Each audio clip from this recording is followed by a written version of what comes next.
Inclinons nos têtes pour la prière. Dieu bien-aimé, notre cœur désire vivement te voir, comme nous venons de le chanter. Nous voulons aller au ciel avec toi. Aide-nous, Père, à demeurer dans la parole, car tu viens chercher une épouse parole. Nous ne voulons pas être des croyants de nom seulement, mais des chrétiens véritables, vivant la parole jour et nuit. Ce soir, te prions encore de descendre et de nous conduire, car nous nous attendons à toi pour toutes choses. Au nom de Jésus-Christ. Amen. Mettons-nous debout pour lire dans 1 Corinthiens au chapitre 5. Commençons depuis le tout premier verset. 1 Corinthiens chapitre 5. Nous lisons.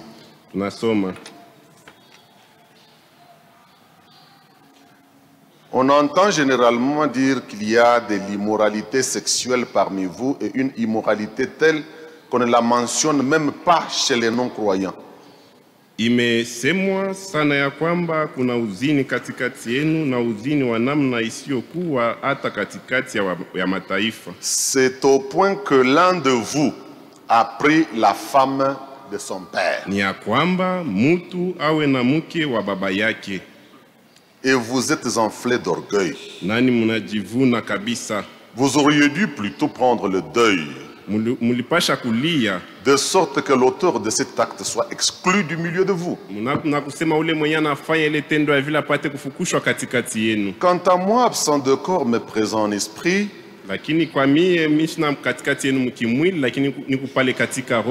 j'ai déjà jugé l'auteur d'un tel acte comme si j'étais présent.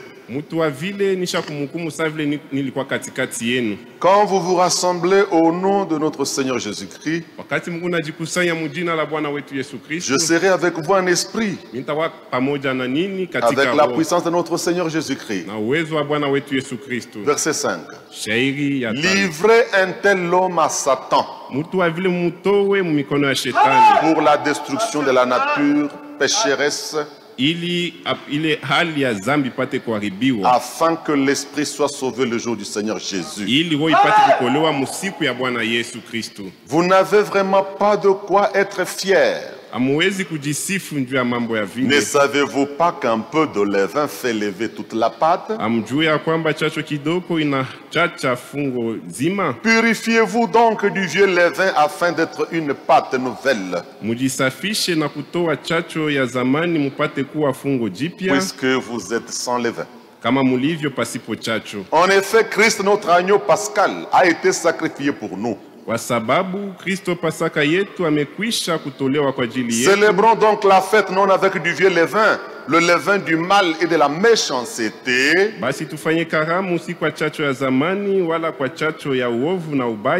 avec les pains sans levain de la pureté et de la vérité.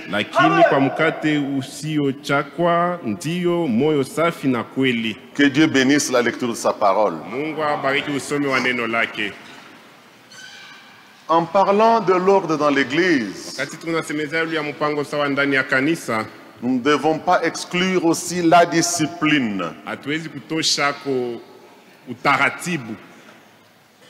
Il faut la discipline. Nous devons être ordonnés et aussi disciplinés. Éviter de causer des scandales parmi les frères. Éviter d'être en scandale à l'église. À l'église de Dieu. Mais nous devons tout faire pour l'édification mutuelle. Tunapasha kufanya yote ili tupate kwanza kujijenga wamoja na wengine. Et non pour scandaliser les autres. Hapana njia kukwaza wengine. Il faut éviter les scandales. Inapasha kuepuka bikwazo. Comme ce frère que nous venons de lire ici, Sasa vile huyu ndugu tunatoka mkusoma hapa, qui était un scandale à l'église. alikuwa kikwazo kukanisa. L'autre jour, Ile siku nous avions lu 1 Corinthiens 10:32 tulisomaka wa Korinto wa kwanza sura 10 sheria 32 qui nous met en garde yenyewe iko na tukalamusha, iko de na ne plus scandaliser iko natuambia tushipate kukwaza l'église de Dieu, kanisa ya Mungu ni les païens. au wapagano. Nous ne devons pas scandaliser Atupashe les païens. kukwarisha bapagano. Nous ne devons pas être une pierre d'achoppement qui empêcherait les païens de venir à Christ. Tupashe kuwa jiwe ya kikwazo lenye tazuru bapagano kuwa kwa Kristo. Il faut nous examiner en tout. Tunapasha kujichunguza mkitu kyote.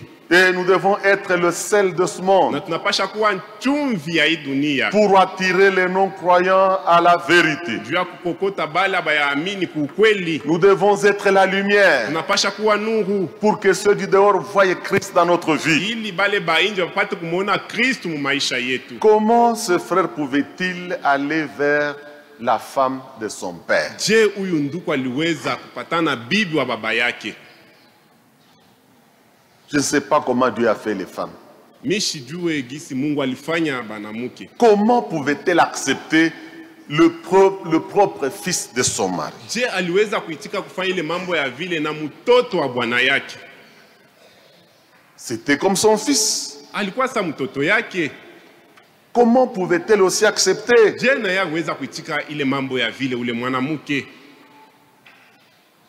Ici, Paul dit qu'un tel frère doit être livré à Satan. Hapa Paulo anasema ule nduku wa vile tunapasha kumtoa mikono ya Il shetani. doit être exclu de l'assemblée Anapasha kufukuziwa makutano puisqu'elle cause un scandale kwa sababu yeye anakuwa ni kikwazo tant devant l'église que devant les païens. hata kukanisa hata vile kubapagano. Oui, Ndio puisque la loi même de Dieu sheria ya Mungu est contre cet acte-là. inakatala ile mambo ya vile.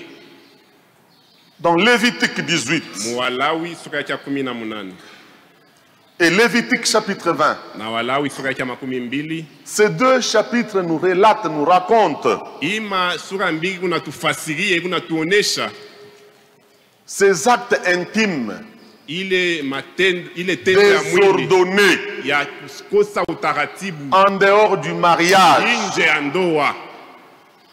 Même dans Deutéronome 27, Hata mutorati ya Musa sura ya 27. la Bible nous dit, Biblia inatuambia du verset 20 au verset 23, sheria 12 mpaka 23. 4 fois, Mara il y hindi a là-bas une malédiction huku laana liée au sexe. yenyewe naunganisha ku mambo ya ngono.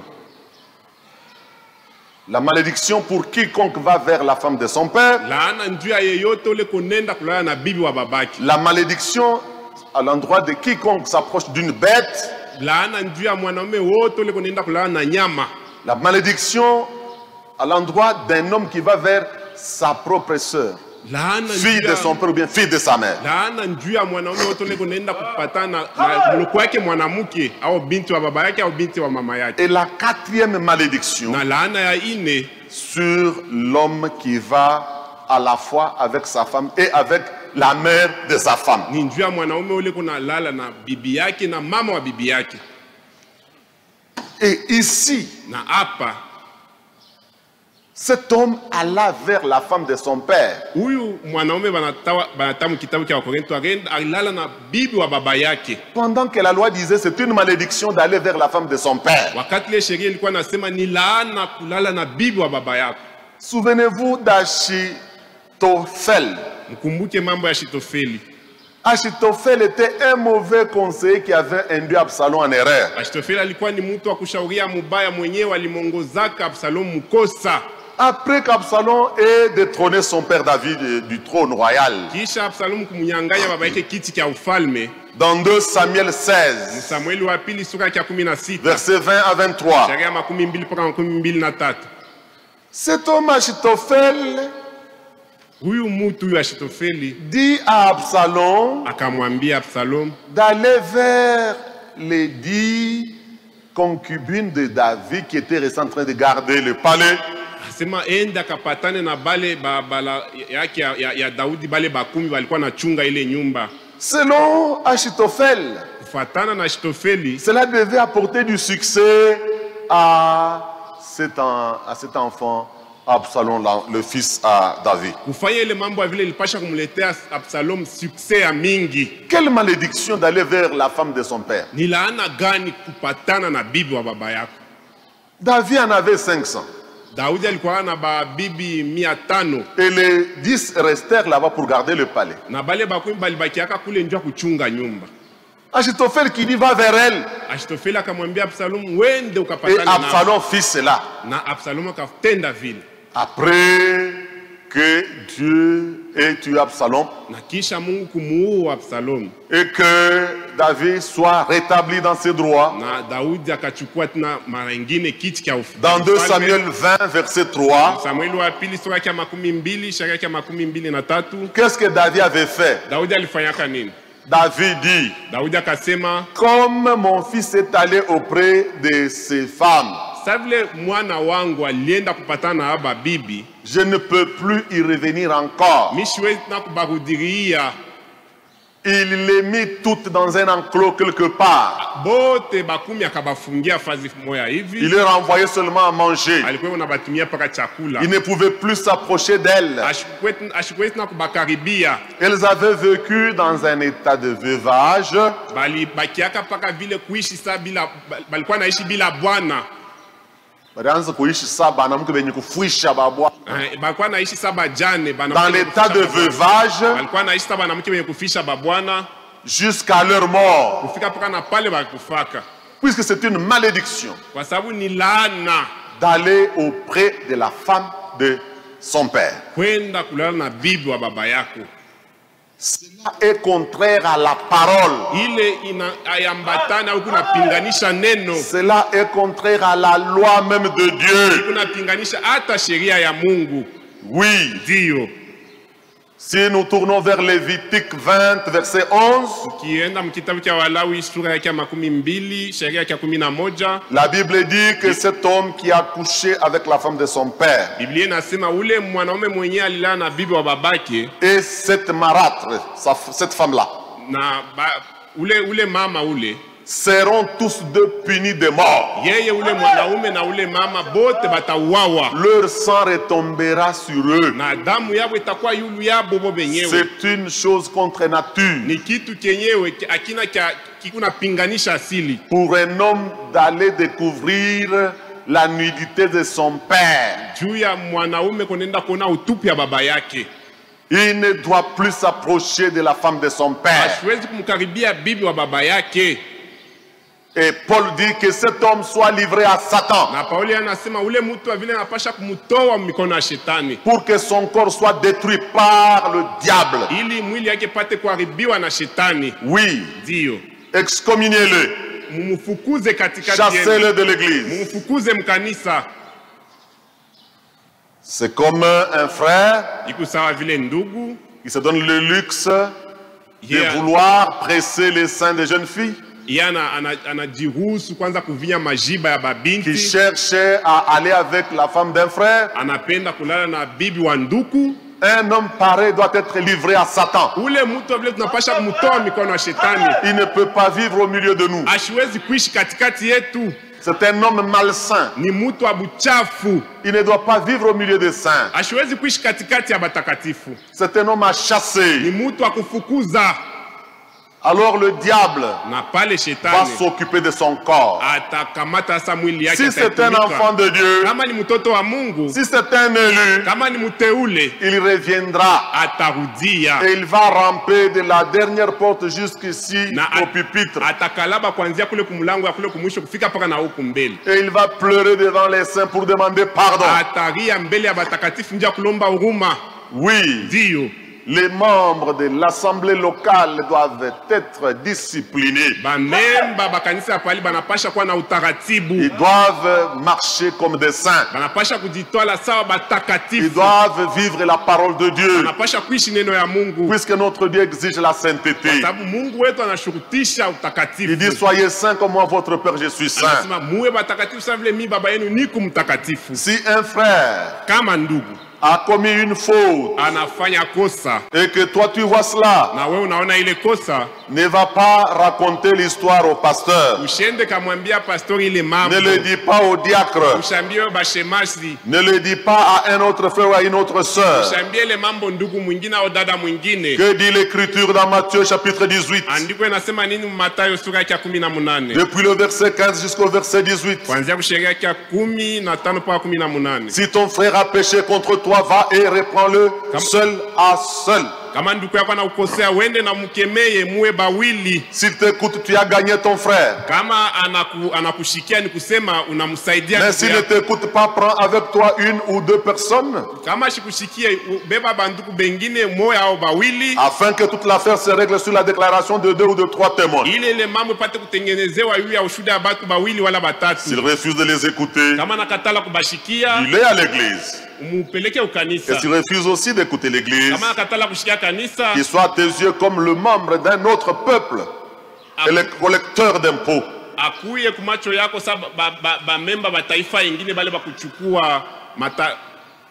Comme un païen. Je vous le dis en vérité, tout ce que vous lierez sur la terre aura été lié au ciel, et tout ce que vous délierez sur la terre aura été délié au ciel. Si quelqu'un a péché contre toi, ce n'est pas à lui de venir vers toi, mais toi va vers lui. Si tu le trouves en faux, va vers lui. Va lui parler. Mon frère, ma soeur, je t'ai vu faire ceci ou cela. Cela n'est pas digne de l'évangile que nous avons reçu. Tu dois arrêter cette manière de vivre là. Si c'est un enfant de Dieu, se voyant exposé, il va se repentir. Que Dieu me pardonne, frère. Je ne le ferai plus jamais de ma vie.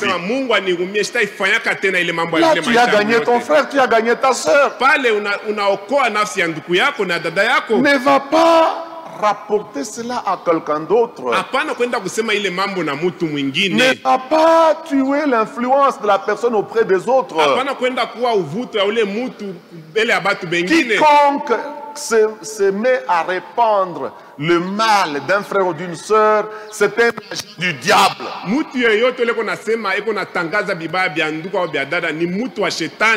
Va vers lui toi seul. Va lui parler.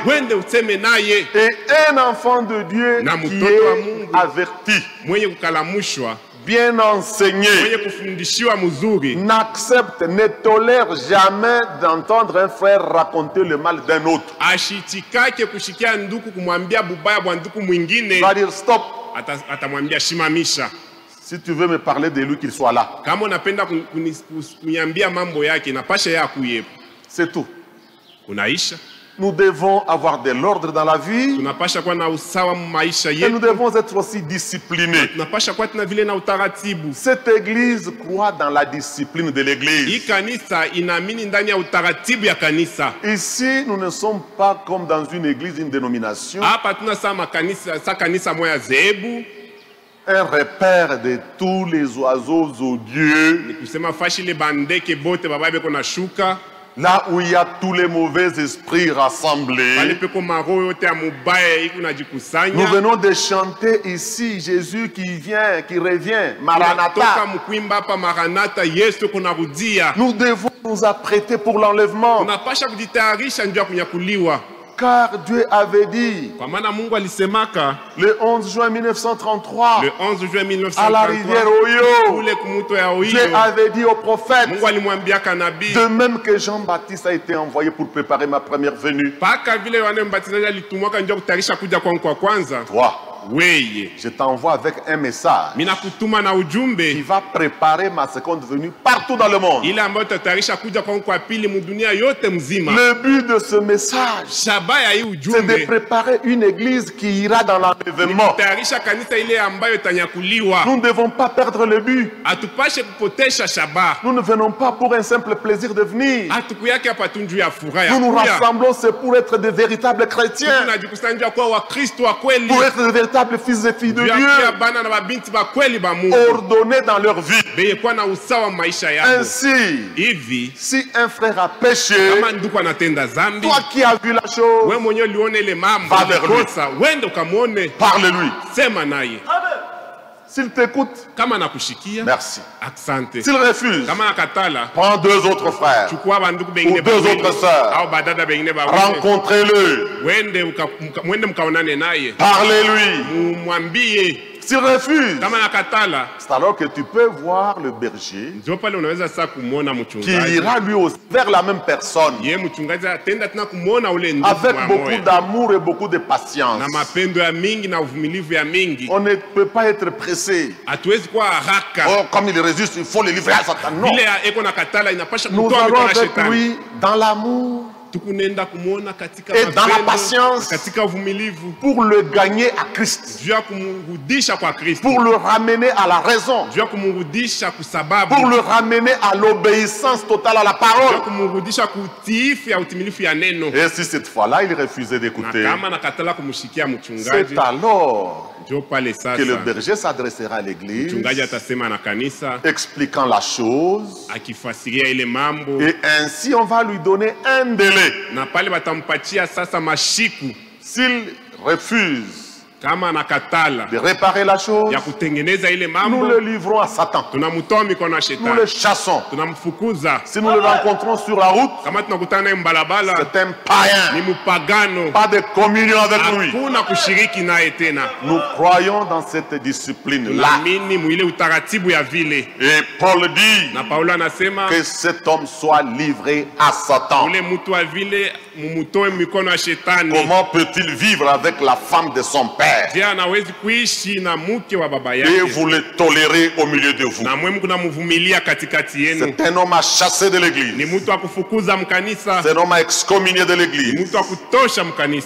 Dans 2 Corinthiens au chapitre 2, le même homme-là, celui qui a été livré dans les mains du diable, il revint en lui-même. Il abandonna cette maman et alla demander pardon à l'église. Et Paul écrit encore et dit ceci dans 2 Corinthiens 2, 5 à 11.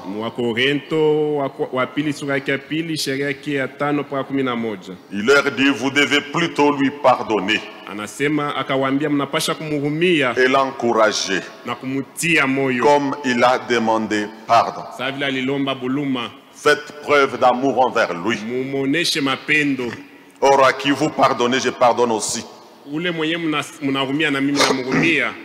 Si j'ai pardonné quelque chose à quelqu'un, je l'ai fait à cause de vous, en présence de Christ, afin de ne pas laisser à Satan l'avantage sur nous, car nous n'ignorons pas ses intentions. Les intentions du diable, c'est doter de crever les yeux à chaque croyant, à chaque croyante, les yeux du cœur, pour que vous ne puissiez pas voir vos erreurs. Beaucoup de gens voient seulement les erreurs des autres. Ils ne voient pas leurs propres erreurs. Oui. Ainsi, connaissant les mauvaises intentions du diable, qui cherche à ramener chaque croyant dans le monde, te tirer d'ici pour te ramener même dans une dénomination où l'on ne condamne pas le péché.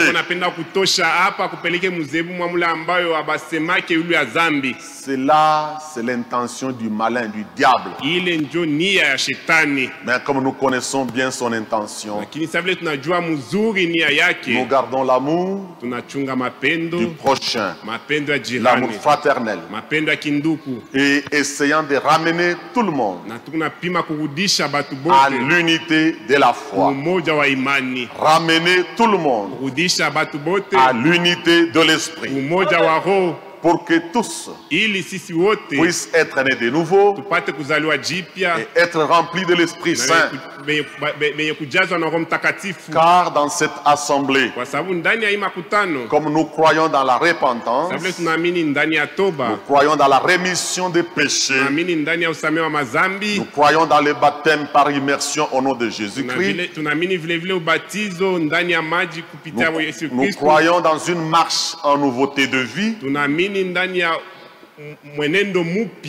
nous croyons au baptême du Saint-Esprit que Dieu donne à quiconque croit. Le Saint-Esprit qui est le sceau de Dieu, Dieu scellant la foi du croyant, Dieu confirmant ta foi. Lorsque tu entends la parole et que tu la reçois, ce que tu fais avec la parole de Dieu, c'est ce qui va pousser Dieu à te donner le Saint-Esprit ou pas. Il ne peut pas donner le Saint-Esprit à quelqu'un qui va un jour abandonner la foi. Mais si réellement tu crois dans ton cœur, le Seigneur va sceller ta foi. Il va mettre un sceau sur toi. Fini. Tu lui appartiens éternellement. Tu ne peux jamais rétrograder, puisque le Saint-Esprit te conduira toujours dans la vérité, pas en dehors de la vérité. Et si autre chose que la vérité est prêchée, tu ne peux jamais dire amen à cela. Ton cœur dira non à la chose. Ainsi, mon frère, ma soeur, comme nous avions parlé l'autre fois, nous devons nous conduire dans la maison de Dieu comme des saints. Notre Seigneur Jésus, voulant faire preuve du respect du sanctuaire, il trouva des échangeurs, des cambistes dans l'église, des gens qui vendaient des bœufs, des brebis, des pigeons dans l'église. Nous sommes dans Jean chapitre 2. Versets 13 à 17. Il prit un fouet. Il s'est mis à les fouetter et à renverser leur table.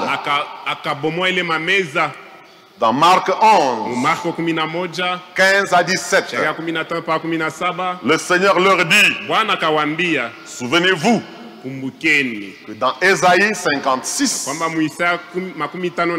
au verset 7, il est écrit, cette maison, ma maison sera appelée une maison de prière pour toutes les nations. Comment pouvez-vous vous mettre à échanger dans l'église, à vendre dans l'église? Non. Là, Jésus devint diacre pour mettre l'ordre dans le sanctuaire, dans l'église. Dans 1 Timothée 3, 14 à 15, Paul dit à Timothée, je t'écris ces choses avec l'espérance d'aller bientôt vers toi. Mais afin que tu saches, si je tarde, comment il faut se conduire dans la maison de Dieu, qui est l'église du Dieu vivant, qui est le pilier et le soutien de la vérité. Si nous venons ici, c'est une maison d'adoration. Oui. Frère Branham est en train d'inventer une église. Marble Church. Il est kanisa marble. Il dit, une fois je suis allé prier là-bas, j'ai trouvé que les gens étaient vraiment bien ordonnés. 30 minutes avant que la chorale commence à adorer, les chants d'adoration. Avant que la guitare sonne, avant que le synthé résonne, j'ai observé tous ceux qui étaient déjà dans l'église en prière. 30 minutes avant. Si la chorale doit commencer à 20, il faut déjà à moins 10 que tout le monde soit là en prière. Et ne jamais venir seulement à l'heure exacte de la prédication. D'autres n'ont même pas honte d'entrer pendant que la prédication a déjà commencé. Non, il faut venir 30 minutes avant que la chorale commence de chanter. Sois là, en train d'adorer. Cette maison est une maison de prière pour toutes les nations. Nous venons c'est pour adorer Dieu. Et lorsque la chorale va commencer, tu vas sentir que tu es dans l'atmosphère spirituelle. Et lorsque la prédication sera apportée, elle descendra tout droit dans ton cœur. Puisque ton cœur est dans un esprit de prière depuis que tu es entré. Oui. Nous devons connaître ces choses. C'est pour notre bien. Ceci n'est pas enseigné dans les dénominations. Ce sont les choses que l'Esprit est en train de dire à l'Église, à l'épouse. Oui, nous sommes l'épouse du Christ. Une épouse qui est en train de se préparer. C'est le message de l'heure qui nous prépare. Quiconque rejette le message, il a rejeté la préparation, il a rejeté l'enlèvement. Comment peux-tu monter au ciel sans te préparer? Nous apprenons ces choses parce que nous voulons, en venant ici, que nous puissions entrer pour adorer, que nous puissions entrer tout en étant en esprit, que nous entrions ici étant conduits par l'esprit, car ceux qui sont conduits par l'esprit sont fils et filles de Dieu, pas autrement. Oui, nous voulons être une église spirituelle. Ce qui fait la beauté d'une église, ce n'est pas le fait d'avoir beaucoup de membres. Vous commencez à dire nous sommes au nombre de 2000, nous sommes au nombre de 2300. Ce n'est pas ça qui compte, mais l'Esprit de Dieu sur les croyants dans l'église. Est-ce que tu as déjà reçu le Saint-Esprit? Qu'est-ce que tu attends? C'est ta promesse aussi. Jésus te l'a promis. C'est la promesse du Père. Chacun doit rechercher cela. Sans le Saint-Esprit, un jour tu peux abandonner la foi. Voilà pourquoi nous voyons des gens qui étaient avec nous. Tout d'un coup, hop, Comme un crapaud, il s'en va. Comme un serpent, il sort. Ne te pose pas de questions. Ce n'est pas ce frère qui devait faire ça. Ce n'est pas cette soeur qui devait agir comme ça. Il y venait, mais il n'avait jamais expérimenté Christ. Il était toujours charnel. Oh, peuple de Dieu, le moment est venu pour chacun de nous doit pénétrer dans ces choses et laisser aussi ces choses le pénétrer. Que cela pénètre au fin fond de ton cœur. Que la parole soit écrite dans les fins fonds de ton cœur.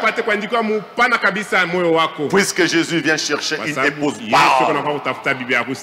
Des gens qui ont mis de l'ordre dans leur vie et qui marchent comme des fils, comme des filles de Dieu.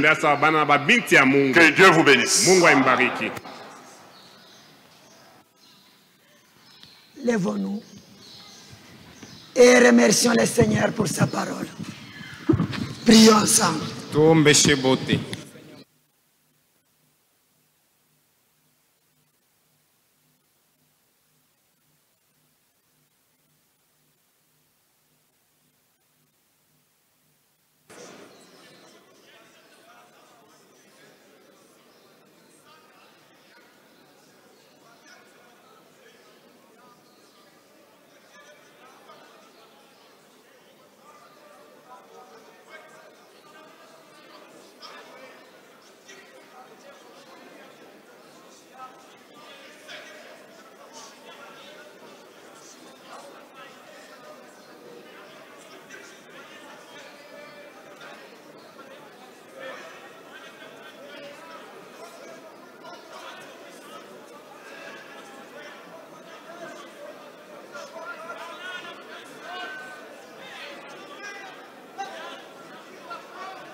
Baba Mungu, tunasema asante magharibi ya siku ya leo. Ce soir, nous te disons merci, Seigneur Dieu.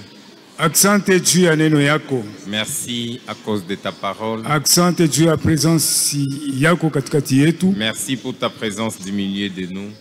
Kweli neno lako inahubiriwa. C'est vrai que ta parole a été prêchée. Tunaitika ni kweli. Et nous l'avons accepté disant que c'est la vérité. Uko Mungu wa ordre. Toi, tu es le Dieu de l'ordre. Uko Mungu wa discipline. Également de la discipline. Wakati kunasema muinamna. Lorsque tu parles en ces termes, unapenda tuwe discipliné. Tu veux que nous soyons disciplinés. C'est pourquoi. C'est pourquoi, kisha kusikia neno sawa hii, après avoir écouté une parole comme celle-ci, usitwache kujitwala selon les penchants de nos cœurs. Ne nous laissez pas nous comporter selon les penchants de nos cœurs. Tusaidie tu. Aide-nous seulement. Vyote vinyekwa contraire na neno yako. Que tout ce qui est contraire avec ta parole, kisha kusikia neno yako sawa hivi, après avoir écouté une parole comme celle-ci, bitoke mujina la Yesu Kristo. Que cela aille au loin au nom du Seigneur Jésus-Christ. Tunapenda tukupendeze. Nous voulons que nous te soyons agréables. Tunapenda tukutumikie. Nous voulons te servir. Tunapenda kwenda kumbingu. Nous voulons aller au ciel. Mais hatuwezi kuitenda nje ya neno lako. Mais cependant, nous ne pouvons pas aller en dehors de ta parole. Bariki neno ndani ya mioyo zetu. Bénis cette parole dans nos cœurs. Tupatie kapasite ya kuweza kuishi. Accorde-nous la capacité de pouvoir la vivre. Peke hatutaweza. Car sans toi, nous ne pouvons pas tenir tête. C'est pourquoi tunahitaji roho yako. C'est pourquoi nous implorons ton esprit. Juu bale bote wanaongoza na roho yako. Car tous ceux-là qui sont conduits par ton esprit njoo bako batoto. Sont tes enfants. Car ton esprit ne peut jamais nous conduire dans le mal. Raison pour laquelle nous voulons que tu nous remplisses de ton esprit. Aide-nous tous les jours de notre vie. S'il y avait quelqu'un qui s'était écarté de ta parole, s'il y avait quelqu'un qui l'avait brisé, par une parole comme celle-ci qui a été prêchée ce soir, quand il voudra arranger sa vie, veuillez l'aider. Je crois que la parole ne peut jamais sortir en vain. Quand elle est sortie, elle accomplira l'objectif pour lequel tu l'as envoyé. Bénis les vases que tu as pu utiliser. Bénis également ton église. Agrée la prière de ton fils, ta fille. Sur les chemins de retour, sois avec nous. Bientôt il va faire nuit. Si toi tu nous veilles, la sentinelle travaille en vain. Seigneur Dieu, dans les jours si difficiles comme ceci, nos yeux ne sont regardés qu'à toi. Mais comme tu es le Dieu de ta parole, tu avais dit que tu nous abandonneras pas orphelins, mais tu seras avec nous jusqu'à la consommation de temps. C'est pourquoi, Seigneur, aide-nous. Regarde de la manière dont les démons se sont révoltés. De la même manière que tu l'avais terrassé au ciel, aujourd'hui c'est dans les mondes. Alors aide-nous. Car sans toi, nous ne pouvons pas tenir tête. Mais nous avons confiance et nous espérons en toi. Veille sur la ville de Kasumbalesa. C'est dans le nom de notre Seigneur et Rédempteur que nous t'avons ici demandé. Amen. Amen. Que le Seigneur Dieu vous bénisse. Je m'excuse à cause de la mauvaise voix. J'essaie de la place à mon précieux frère Charles de donner les annonces.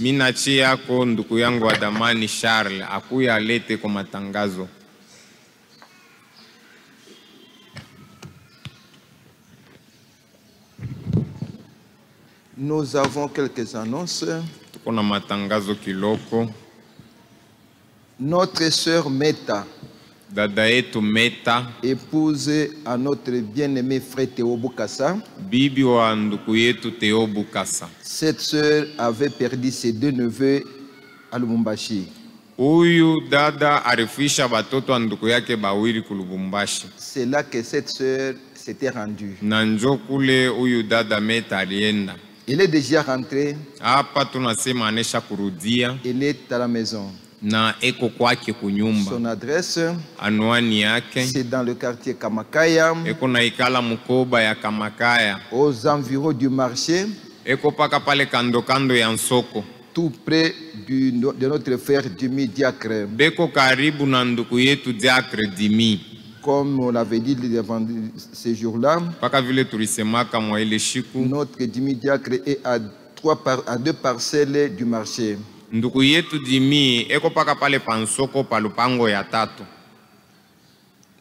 frère de Baba, lui aussi informe à l'église que son épouse, la sœur Fidélie, son épouse a accouché.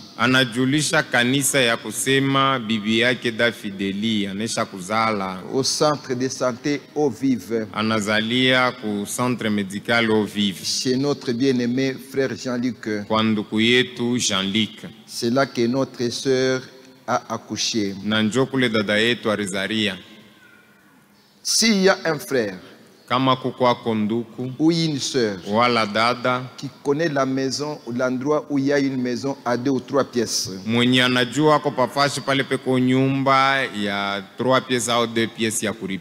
que ce soit sur la route Lubumbashi, près ou aux environs de notre assemblée, si vous avez de pareilles informations relatives à cette annonce, Kuangaliana na hii mambo tunasema ya nyumba. Veuillez passer au bureau de diacre pour les amples informations. Tunakulomba pita ku biro ya bashemashi kule utuambie pale uliona ile nyumba ile na bei wanaweka. Une petite remarque du côté des sœurs. Na tukua kuna kamambo kakusema kungambo ya badada. Et surtout les sœurs qui restent sous les balcons là. Na zaidi kubadada bale beko nikala chini ya ile gorofa ile. Vous voyez que ces cèdres là ne sont pas efficaces. Unaona ile michi banesha kushimika mule chini. Haina ya nguvu. Si vous voulez bouger, vous voyez que ça bouge. Kama mko na itenkesha utaona iko na tenka. Si vous passez en dessous là, et que par ricochet vous héritez contre cette cèdre là, ça peut causer un dégât. Ça peut tomber sur toi ou tomber sur tes consoeurs. Et comment on pourrait taxer l'église de Kasumbale ça? C'est pourquoi nous vous prions. Quand vous sortez, vous devez suivre la conduite de diacre. Ne passez pas sous ces cèdres-là. Nous vous en prions, nos sœurs. Si vous pouvez au moins accepter cette fois-ci. Nous vous prions avec amour. Ne le faites plus. Que la paix, amani, les bénédictions, mabaraka, qui ont accompagné sa parole, vous accompagnent jusqu'à vos maisons. Au nom du Seigneur Jésus-Christ, disons Amen. Amina.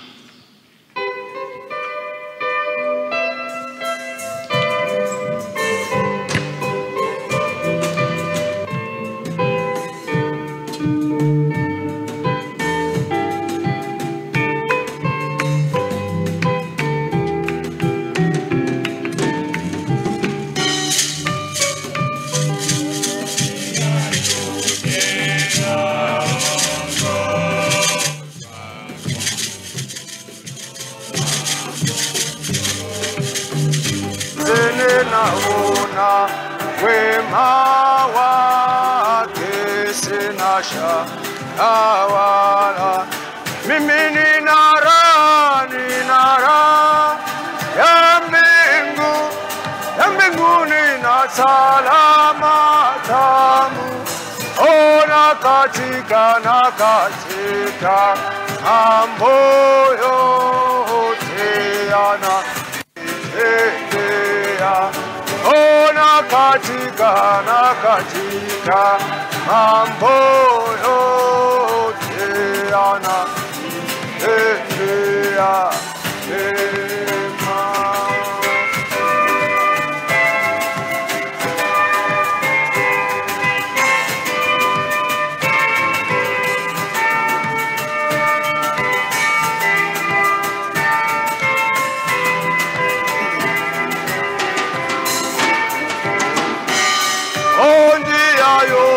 Njia yote naongozwa na tegemea Yesu, analinda jaribuni, ananipatisha. Mimi nitafika hapa nikichoka kwa ninapata haji mengi toka hawa. Ninapata haji mengi toka hawa.